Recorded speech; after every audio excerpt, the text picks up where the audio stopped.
এখানে একজন লোক মারা গেছে, সেই গাড়ি দেখছি না, রক্তে, এই রক্ত মনে হয় যেন গরু জম করছে।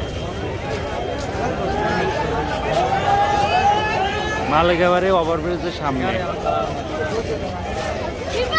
কত গাড়ি,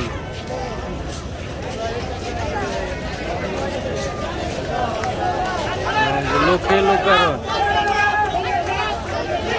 এই রোডে দুই পাশে গাড়ির আওয়াজ আওয়াজ করেই তো সমস্যা হয়েছে।